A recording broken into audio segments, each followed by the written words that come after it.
Welcome to my vlog. Happy Tuesday. Kumusta na kayong lahat? Nagugas ako dito sa labas ng bahay namin kasi baka umulan na naman, magbaha. Nagugas ako dito. Ito sa harapan. Nanugasan ko siya.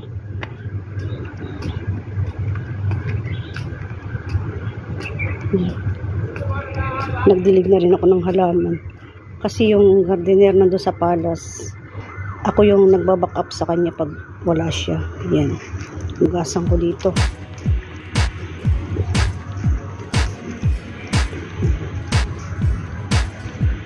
Yan. Napakalaki nitong bahay.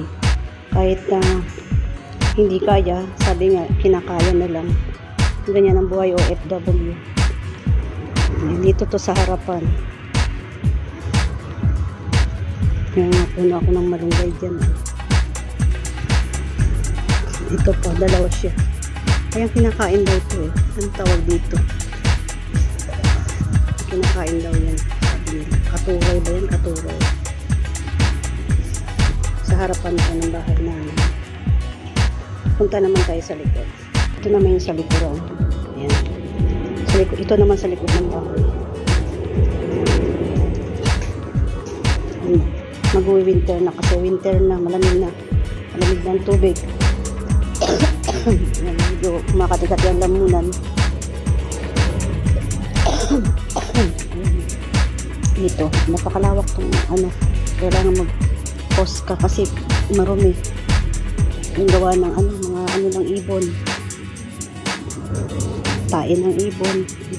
Wala kasi yung hardinero. Kaya hindi, tsaka nagdidilig lang naman, hindi naman yung naghuhugas. Ako lang naman naghuhugas dito. Dilig lang siya ng halaman. Itanim na rin ako dito ng malunggay. Ayan. Ayan. Hugas ako. Ayan, talbos ng kamote. Sometimes pag nagluluto ako dito na kukuha. Ayan, kukuha na lang ako dito. Nalagay ko sa isda. Kung ano na lang, pwede gulay, ibigisang ko sa gulay, yun. Yung malunggay din dyan sa gitna.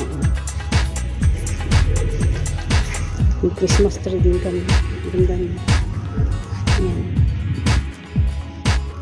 Malawak din ito. Dito naman dito sa likod. Yung gasang ko.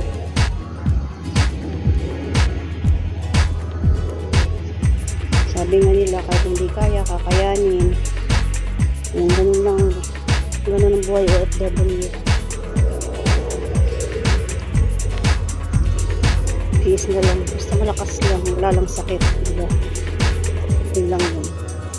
Thank you for watching. Please don't forget to subscribe Pepen channel. Love you all.